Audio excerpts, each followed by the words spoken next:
అందరికీ వందనాలండి. ఈ దినం మనము కీర్తన గ్రంథము 25 అధ్యాయం ధ్యానం చేసుకుందాం. ప్రత్యేకంగా ఈ కీర్తన భాగంలో మనం ఏంటంటే దేవుని యొద్ద నుండి మనము విడుదల విమోచన ఎలా పొందుకోవచ్చు, దాని కొరకు మనం ఎలాగ ప్రార్థించాలా, ఏ రకమైన ప్రార్థన, ఎలాంటి ప్రార్థన మనల్ని సిద్ధపరుస్తుంది దేవుడి నుంచి, దేవుడిచ్చే విడుదలను విమోచనను పొందుకోవడానికి అన్నది మనం ఈ వాక్య భాగంలో మనం స్పష్టంగా చూద్దామండి. ఇక్కడ దావీదు ప్రార్థన ఏ రకంగా ప్రారంభిస్తున్నాడు అన్నది మనం చూసినట్లయితే, నీ యందు నమ్మిక ఉంచు వారిని నువ్వు సిగ్గుపరిచే దేవుడువు ఎంత మాత్రము కూడా కాదని చెప్తున్నాడు. అంటే తన బాధలోను తన శ్రమలోను తను ఎంతగా లొంగిపోయి ఉన్నప్పటికీ, ఎంతగా అనుభవిస్తున్నప్పటికీ, దాని విషయం ఎంతగా అతను గుర్తెరిగి ఉన్నప్పటికీ మరి దానికి పూర్తిగా లొంగిపోయిన వాడిగా కాక దేవుడి పట్ల తన హృదయాన్ని తను ఎత్తుకుంటున్నాడని చెప్పి, నీ కొరకు కనిపెట్టు వారిలో ఎవడను సిగ్గునందడు, హేతువు లేక ద్రోహము చేయువారు సిగ్గునందుదురు. యెహోవా నీ మార్గములను నాకు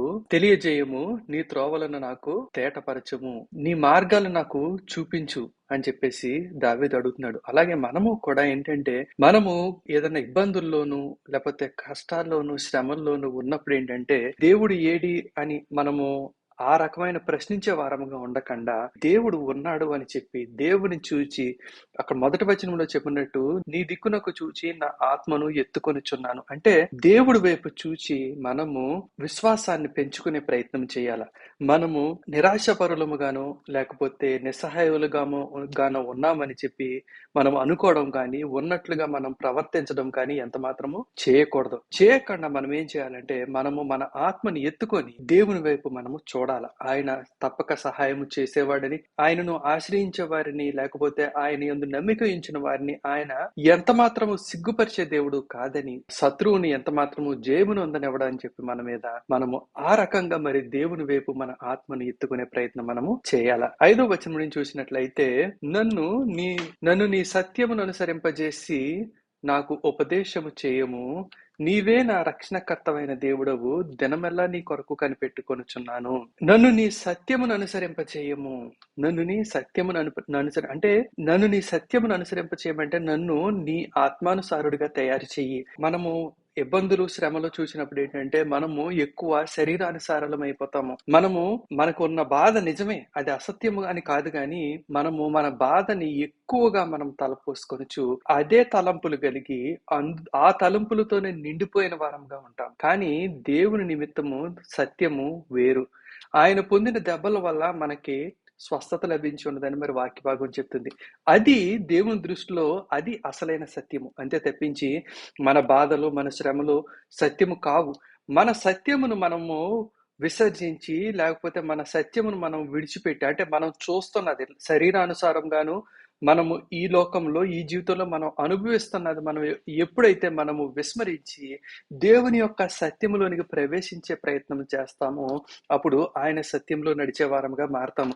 నన్ను నీ సత్యమును అనుసరింపచేయము అంటే, నా సత్యము బాలేదు, నా సత్యంలో ఇబ్బంది ఉంది, కష్టం ఉంది, శ్రమ ఉంది, కానీ నీ సత్యం ఏదైతే ఉందో, నీ పరలోక రాజ్యం ఏదైతే ఉందో, నీ సత్యంలో విడుదల ఉంది, నీ సత్యంలో సౌకర్యం ఉంది, నీ సత్యంలో కంఫర్ట్ ఉంది. కాబట్టి ఏంటంటే, నా సత్యం నుంచి విడిపించి నీ సత్యములో నన్ను నడిపించు అని చెప్పి దావీదు మరి ప్రార్థన చేస్తున్నాడు. నన్ను నీ సత్యమును అనుసరింపచేసి నాకు ఉపదేశము చేయము అంటే, నీ సత్యం ఎలాగుంటుందో నాకు తెలియచేయి, నీ సత్యంలో ఎలాగుండాలో, నీ సత్యముకు అనుగుణంగా నేను ఎలా నడుచుకోవాలో నాకు తెలియచేయమని చెప్పి మరి దావీదు ప్రార్థన చేస్తున్నాడు. నీవే నా రక్షణకర్తవైన దేవుడవు, దినమెల్లా నీ కొరకు కనిపెట్టుకొనిచున్నాను. దినమంతా కూడా నీ కొరకు కనిపెట్టుకుంటున్నాను. నువ్వు ఏ రకమైన మాటలు నాకు తెలియచేస్తావా, నీ సత్యము గురించి నాకు ఏమి బోధిస్తావు, ఆ సత్యం నేను ఎలాగ అనుసరించాలా, ఆ సత్యంలోనికి నేను ఎలాగ రూపాంతరం చెందాలా, అది నాకు నిజముగా ఎలాగ మారాలా, నా ప్రస్తుత పరిస్థితులు ఎలాగ తొలగిపోవాలా, ఆయన సత్యము మన సత్యం ఎప్పుడవుతుందో అప్పుడు మన సత్యము లేకుండా పోతుంది. అంటే మన పరిస్థితులు మాయమైపోతాయి, మన శ్రమలు మాయమైపోతాయి, మన బంధకాలు తొలగిపోతాయి. మన బంధకాలను ఎప్పుడు కూడా మనం అనుభవించే కొలది, వాటిని నిజమని నమ్ముతున్న కొలది కూడా మరి అవి నిజంగానే ఉంటాయి, అవి కొనసాగుతూనే ఉంటాయి. యెహోవా నీ కరుణాతిశయములను జ్ఞాపకం చేసుకొనుము, నీ కృపాతిశయములను జ్ఞాపకం చేసుకొనుము. అవి పూర్వము నుండి ఉన్నవే కదా. యెహోవా నీ కరుణాతిశయములను జ్ఞాపకం చేసుకొనుము. కరుణాతిశయము అంటే మరి దావీదు ఇక్కడ దేవుడు కృపగలవాడని తెలుసు, కరుణ గలవాడని తెలుసు.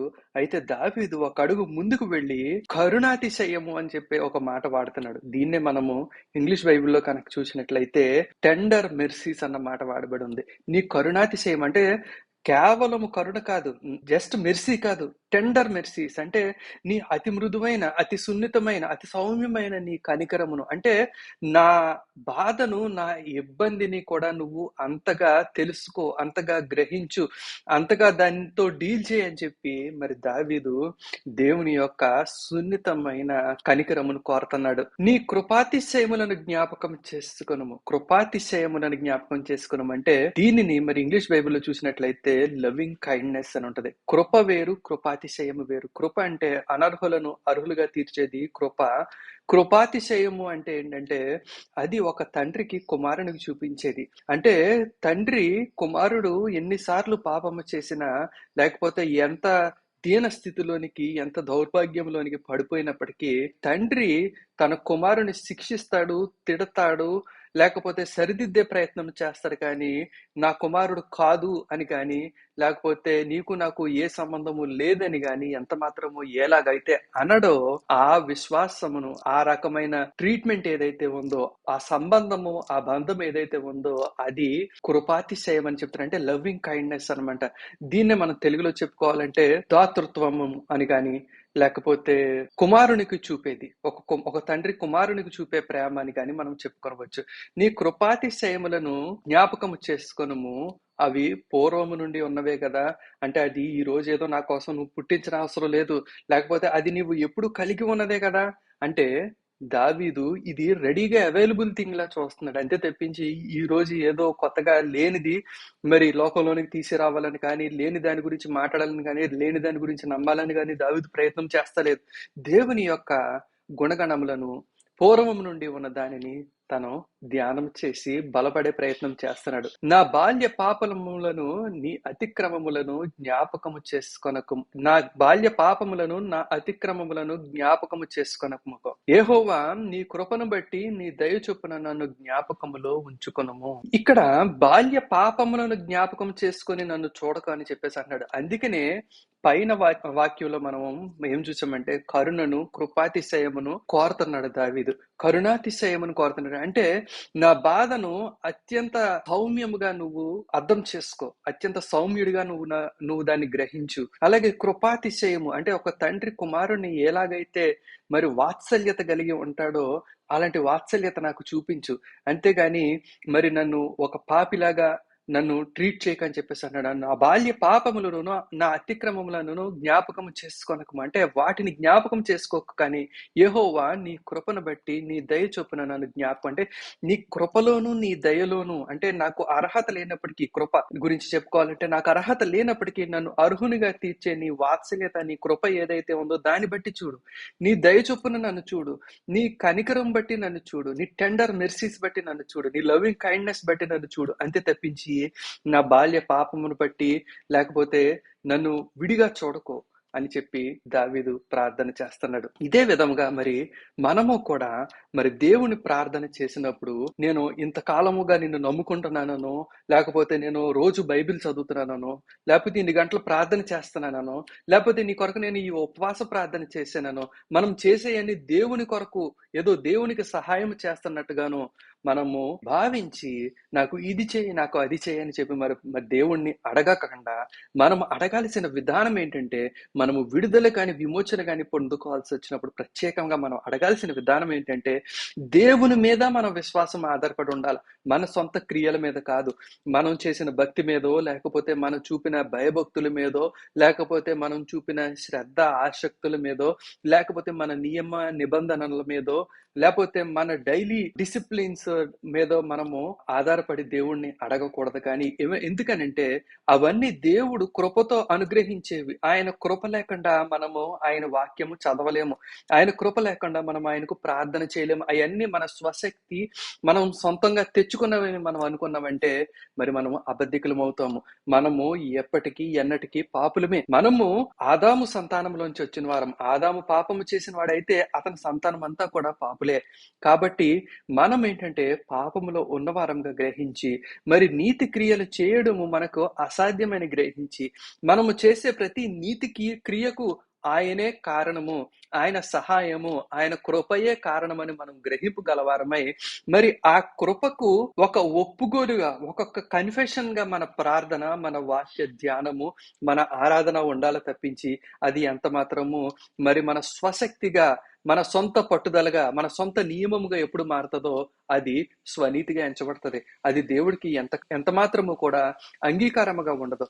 అందుకనే ఇక్కడ దావీదులాగా ఆయన కృపాతిశయము మీద, ఆయన కరుణాతిశయము మీద, ఆయన వాత్సల్యత మీద, ఆయన దయ చొప్పున, ఆయన కృప చొప్పున నన్ను జ్ఞాపకం చేసుకో అని చెప్పేసి మనము దావీదులాగా ప్రార్థన చేయాల. అప్పుడు మనము విశ్వాసము మన క్రియల మీద నిర్మించుకోవట్లేదు, కానీ మనము బలపడటానికి, మనం విడుదల పొందడానికి, మనము విమోచన పొందడానికి మన భక్తిని, మన శక్తినో లేకపోతే మన డిసిప్లిన్ మనం ఆధారంగా చేసుకోవట్లేదు, కానీ దేవుడిని ఆధారంగా చేసుకుంటున్నాం. ఇలాంటి పరిస్థితుల్లో మరి మనము ఖచ్చితంగా మరి సమాధానము పొందుకునే పరిస్థితి కలుగుతుంది. ఆయన నిజమైన కరుణను, ఆయన నిజమైన కనికరమును, ఆయన నిజమైన కృపను మనము రుచి చూడగలుగుతాము. యెహోవా ఉత్తముడును యథార్థవంతుడును అయి ఉన్నాడు, కావున తన మార్గమును గూర్చి ఆయన పాపులకు ఉపదేశించును. ఇక్కడ ఆయన ఉత్తముడును యథార్థవంతుడునై ఉన్నాడు, కావున తన మార్గమును గూర్చి పాపులకు ఉపదేశించును. ఇక్కడ మరి దావీదు పాపులకు ఉపదేశిస్తాడు అని చెప్పేసి చెప్తున్నాడు. అంటే దేవుడు పాపులను తృణీకరించేవాడు కాదు. దేవుడు అందరినీ కూడా తీర్పు తీరుస్తాడు. ఎవరు చేసిన క్రియలను బట్టి వారికి ప్రతిఫలం అనుగ్రహిస్తాడు. ఇందులో దేవుడు వీరు పాపులుగా ఉండాలా, వీరిని నేను తీర్పు తీర్చాలా, శిక్షించాలా అని అనుకునేవాడు కాదు. కానీ వారు పాపులు అయినప్పటికీ కూడా మరి ఒకవేళ వారు నన్ను ఆశ్రయిస్తే మరి వారికి తప్పక ఉత్తమమైనది, యథార్థమైనది, మంచి మార్గము బోధించి వారిని పాపము నుండి రక్షించి, అంటే పాపము నుండి విడుదల కలగచేసి ఆయన రక్షణలోనికి నడిపించాలని దేవుడు ఇష్టపడే దేవుడై ఉన్నాడు. అది ఆయన అసలైన నేచర్, అది ఆయన గుణగణాలు, ఆయన తీరు. అది దేవుడిని అలా చూడాలి తప్పించి మన శక్తి సామర్థ్యాలకు మనల్ని విడిచిపెట్టి మీరు పాపం చేయకుండా ఉండండి అని చెప్పి ఒక టాస్క్ మాస్టర్ లాగా దేవుడు మనల్ని ట్రీట్ చేసి, ఇదిగో మీరు పాపం చేయకుండా ఉండలేకపోయారు కనుక నేను ఈ తీర్పును మీకు తీరుస్తున్నాను, ఈ శిక్షను మీకు అనుగ్రహిస్తున్నాను అని చెప్పి మరి దేవుడు ఎంత మాత్రము కూడా ఒక శిక్షించేవాడిగా ఉండడు. కానీ ఆయన ఉత్తముడును యథార్థవంతుడునై ఉన్నాడు, కావున తన మార్గమును గూర్చి ఆయన పాపులకు ఉపదేశించును అని చెప్పి దావీదు దేవుని గూర్చి ఒక గొప్ప సాక్ష్యము మనకి చెప్తున్నాడు. మనము కూడా ఆయనను అలాగా చూసే ప్రయత్నం చేయాలి, కానీ మరి ఎంత మాత్రం కూడా దేవుడిని కఠినుడుగానో లేకపోతే శిక్షించేవాడిగానో మనం చూడకూడదు. మనం దేవుడిని దయగలవాడిగా, ఉత్తముడిగా చూసినట్లయితే మరి ఆయన కృపను, ఆయన సమాధానమును మనం పొందుకుంటాం. న్యాయ విధులను బట్టి ఆయన దీనులను నడిపించును, తన మార్గమును దీనులకు నేర్పును. అంటే ఇక్కడ పాప లేకపోతే పరిశుద్ధుడా లేకపోతే దోషక కార్యములు చేసేవాడా అపరిశుద్ధుడా అని దేవుడు చూస్తలేదు, గాని ఇక్కడ దీనుడా కాదా, అంటే నా ముందు తగ్గించుకునేవాడా కాదా, నా ముందు తగ్గించుకునేవాడైతే నా న్యాయ విధులను, నా మార్గములను అతనికి బోధిస్తానంటున్నాడు. ఇక్కడ పాపులు కూడా మరి ఆయన యొద్దకు వచ్చి ఆయన ముందు తగ్గించుకున్నట్లయితే ఆయన మార్గములు మనకి బోధించి ఆ మార్గములను మనని అనుసరింప చేస్తాడని చెప్పి దావీదు చెప్తున్నాడు. ఆయన మార్గమును అనుసరించినప్పుడు మనకి విడుదల, విమోచన అనేవి తప్పక కలిగే పరిస్థితి ఉంటుంది. ఆయన చేసిన నిబంధనను, ఆయన నియమించిన శాసనములను గైకొని వారి విషయములో యెహోవా త్రోవలన్నీ కృపా సత్యములై ఉన్నవి. ఆయన చేసిన నిబంధనను, ఆయన నియమించిన శాసనములను గైకొని వారి విషయములో యెహోవా త్రోవలన్నీ కృపా సత్యములై ఉన్నవి. అంటే ఆయన వాక్యమును ధ్యానము చేసేవారు, ఆయన వాక్యమును గౌరవించేవారు, ఆయన మాటను, అంటే మనకి ఆల్రెడీ అవైలబుల్ గా ఉన్న వాక్యం ఏదైతే ఉందో దానిని గౌరవించినట్లయితే ఆయన మార్గములు, ఆయన కృపా సత్యములై ఉన్న మార్గములు కూడా మనకి ఆయన చూపించి నడిపిస్తాడని చెప్తున్నాడు. అంటే మనము పాపులర్ గా చెప్పుకునే విధంగా కొద్దిలో విశ్వాసంలో ఉండేవాడు అధికంలోనూ విశ్వాసముగా ఉంటాడని చెప్పి మన ప్రభువైన యేసుక్రీస్తు సువార్తల్లో ఎలాగైతే చెప్పి ఉన్నారో, మరి దాని ప్రకారము మనం చూసినట్లయితే ఆయన చేసిన నిబంధనను, ఆయన నియమించిన శాసనములను గైకొని వారి విషయంలో, అంటే ఆయన నియమించిన నిబంధనలు, ఆయన శాసనములు మరి పరిశుద్ధ గ్రంథంలో ఇవ్వబడి ఉన్నాయి.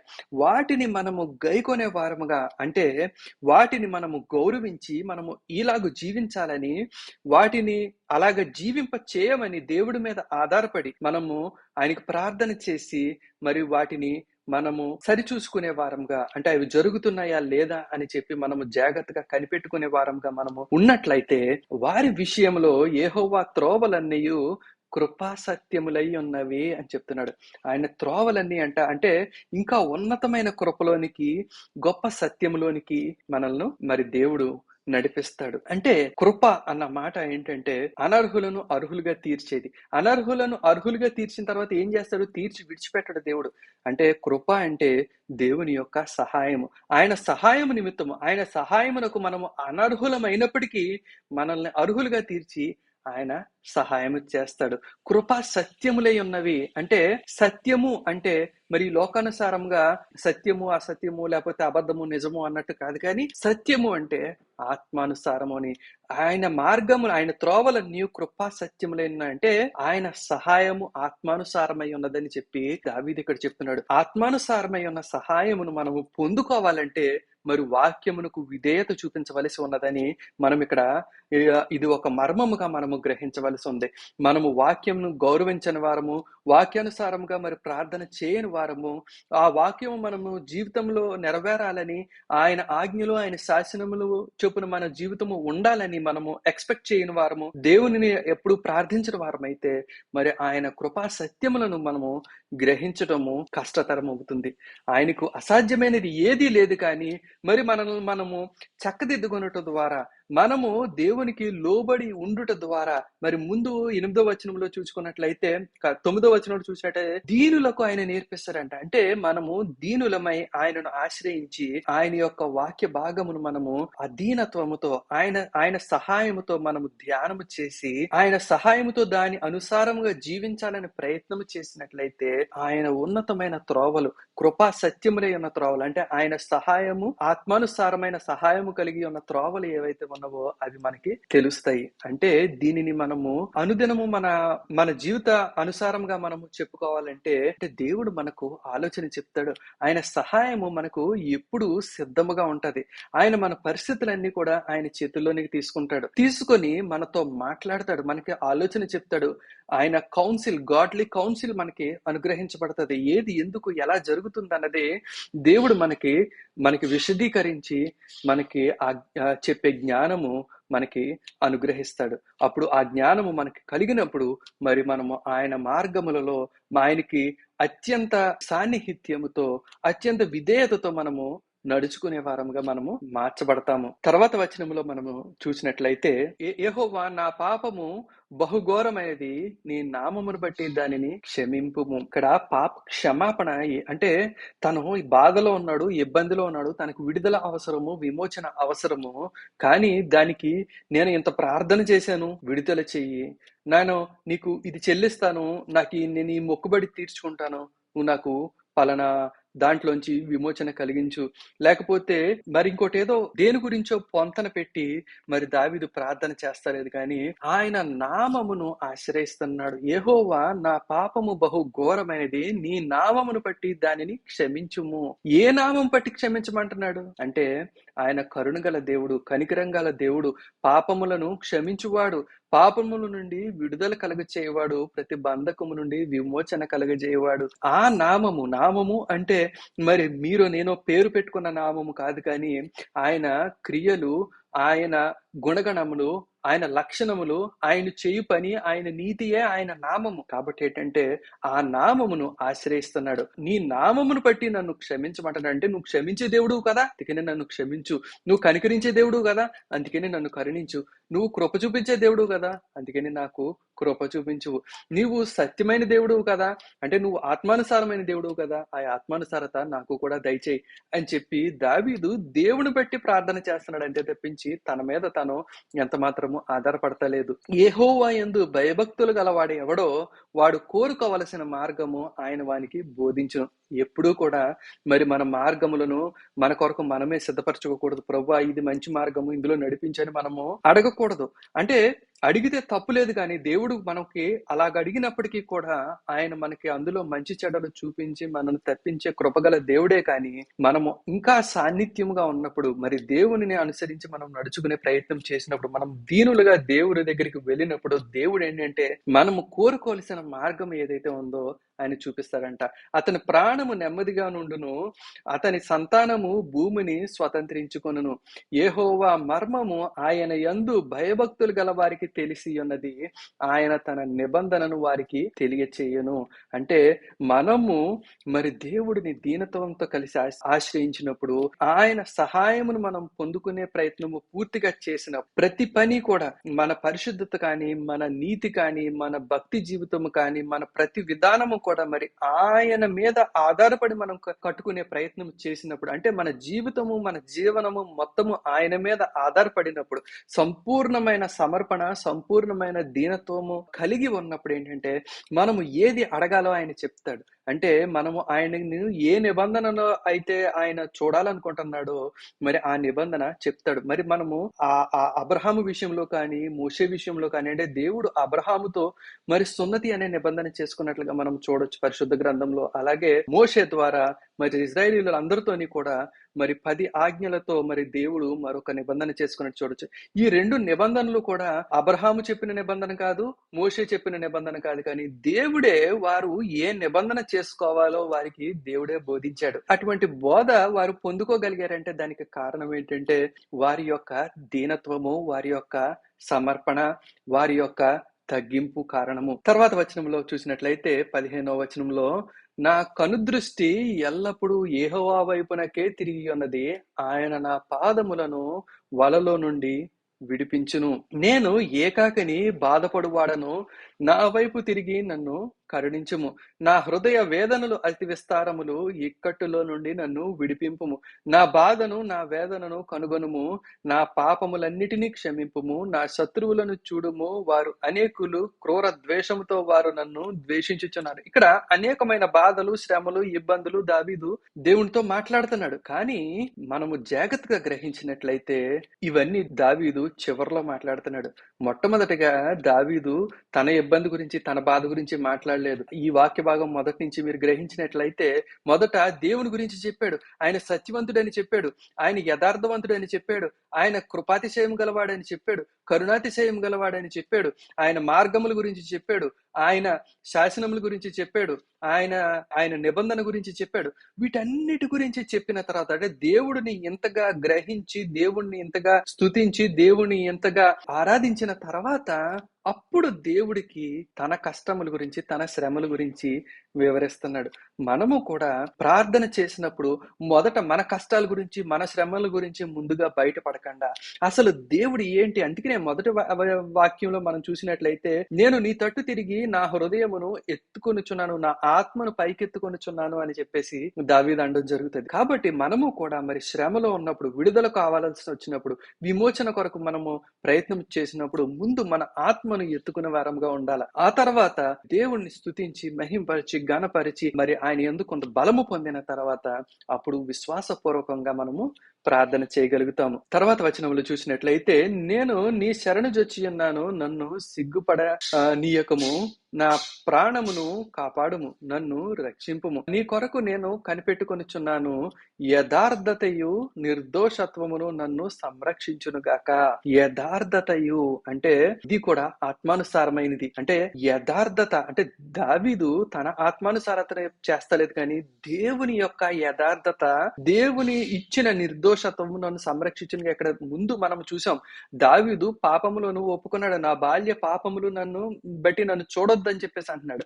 అంటే అప్పుడు దాన్ని బట్టి ఏంటి, దావీదు దేవుని యొద్ద నుండి నిర్దోషత్వము అంటే పాప క్షమాపణను పొందుకున్నాడు. ఇప్పుడు నిర్దోషిగా ఉన్నాడు, కాబట్టి ఆ నిర్దోషత్వము నన్ను కాపాడును కాక అంటున్నాడు. అలాగే యథార్థత, నీ యొక్క యథార్థత, నా యొక్క యథార్థత కాదు, కానీ నీ యథార్థత అంటే దేవుని యొక్క యథార్థత ఏంటంటే, నువ్వు కృపగలవాడివి, నువ్వు వాత్సల్యత గలవాడివి, కరుణ గలవాడివి, కనికరం గలవాడివి, నువ్వు ఎవరిని సిగ్గుపరిచేవాడవు కాదు. ఇది యథార్థము, ఇది సత్యము, ఇది ఎప్పుడు నిలిచి ఉండేది, అది నేను నామము. అది కాబట్టి ఏంటంటే ఆ యథార్థత ఏదైతే ఉందో, అలాగే నువ్వు ఇచ్చిన క్షమాపణ ఏదైతే ఉందో, ఈ రెండు కూడా నన్ను సంరక్షించును గాక అని చెప్పి దావీదు డిక్లేర్ చేస్తున్నాడు. ఇక్కడ ప్రార్థన చేయటం లేదు, సంరక్షించును గాక అంటున్నాడు. అంటే ఇవన్నీ ఈ రెండు కూడా ఇప్పుడు అతని చేతిలో రెండు ఆయుధాలుగా ఉన్నాయి, రెండు రక్షణ కవచాలుగా ఉన్నాయి. కాబట్టి రక్షణ నాకు కలుగును గాక అని చెప్పేసి దావీదు పలుకుతున్నాడు. దేవా, వారి బాధలన్నిటిలో నుండి ఇశ్రాయేలీయులను విమోచించుము. అంటే మరి దావీదు రాజుగా ఉన్నాడు, మరి రాజుకు బాధ వచ్చిందంటే మరి అది ఇశ్రాయేలీయులు అందరికీ కూడా బాధే. కాబట్టి మరి వాళ్ళందరికీ కూడా దావీదు ఒక రిప్రజెంటేటివ్ గా ఉంటున్నాడు. కాబట్టి నా బాధ చిన్నది కాదు, నా బాధ గొప్పది. మరి నన్ను విడుదల చేస్తే నువ్వు మొత్తం అందరినీ విడుదల చేసినట్లే అని చెప్పేసి ప్రార్థన చేస్తున్నాడు. మరి మన పక్షంలో కూడా మన మీద విడుగొట్టబడిన కాడికి కానీ, ఒక బంధకము కానీ, లేకపోతే ఒక విమోచన కానీ ఏదైతే ఉందో మరి అది మన ఒక్కరి మీద విరిగిపోదు, కానీ మరి మనము అనేక మందికి అది విడుదలగా ఉండే అవకాశం ఉంటది. మనం ఇచ్చే సాక్ష్యము కానీ, లేకపోతే ఆ విడుదల పొందుకున్నప్పుడు మనం అనేక మందికి దేవుని ఒక సాక్ష్యముగానో, దేవుని కార్యములను వివరించే వారంగానో, లేకపోతే అనేక మందిని బలపరిచే వారంగా మనం మారతాం. కాబట్టి మనము కూడా ఇట్లాగా మనం పొందుకునే విమోచన, విడుదల ఏదైతే ఉందో అది మనతోనే ఆగిపోదు, కానీ అనేక మందికి అది ఒక నిరీక్షణకు కారణంగా ఉంటదని చెప్పి మనం గ్రహించవచ్చు. కాబట్టి ఏంటంటే మన ప్రార్థన ఇంత పగడబందీగా, ఇంత అన్ని కూడా కలగలిపినట్లుగా ఉండాల. అలాగే మరి మొట్టమొదట మన శ్రమలను మనం బయట పెట్టుకునే వారంగా కాదు, కానీ మన హృదయమును ఎత్తుకునే వారంగా ఉండాల. తర్వాత ఆయన కరుణను, ఆయన కరుణాతిశయమును, ఆయన కృపాతిశయమును, ఆయన సత్యమును, ఆయన యథార్థతను మనము ఎరిగిన వారముగా ఉండాలి. వాటిని ఉద్దేశించి ముందు మనము మన హృదయమును, మన ఆత్మను ఎత్తుకున్న వారమైతే అప్పుడు మనము విశ్వాసంతో ప్రార్థన చేయగలుగుతాము, విశ్వాసంతో ప్రార్థన ముగించగలుగుతాం. 21వ వచనంలో చెప్పినట్లుగా యథార్థతయు నిర్దోషత్వమును నన్ను రక్షించును గాక అని చెప్పి దావీదు విశ్వాసముతో ఒక ఆజ్ఞలాగా విడుదల చేస్తే తను సమాధానము పొందుకున్నాడని అర్థం. ఇదే విధంగా మరి మీరు కూడా మీ జీవితంలో మరి విడుదలను, విమోచనను ఇట్టి ప్రార్థన ద్వారా పొందుకుంటారని మరి ఆశిస్తున్నాను. ఈ వీడియో మీ అందరికీ కూడా ఆశీర్వాదకరంగా ఉన్నదని నేను అనుకుంటున్నాను. మరి ఈ వీడియో కనుక మీకు నచ్చినట్లయితే దయచేసి లైక్ చేయండి, షేర్ చేయండి, సబ్స్క్రైబ్ చేయండి. దేవుడు మిమ్మల్ని ఆశీర్వదించును గాక. ధ్యానించిన వాక్య భాగంలో మరి ఏదన్నా సరే మీకు వాగ్దానకరంగా కానీ, లేకపోతే విడుదల యోగ్యంగా కానీ, విమోచన యోగ్యంగా కానీ మీరు ఎంచుకున్నట్లయితే, మీకు అనిపించినట్లయితే కామెంట్ చేయండి. ఇంకా మీ ప్రార్థన అవసరతలు ఏమైనా ఉంటే ఖచ్చితంగా కామెంట్స్ ద్వారా తెలియచేయండి. మీకు ఖచ్చితంగా ప్రార్థన చేస్తాం. దేవుడు మిమ్మల్ని ఆశీర్వదించును గాక. Thank you.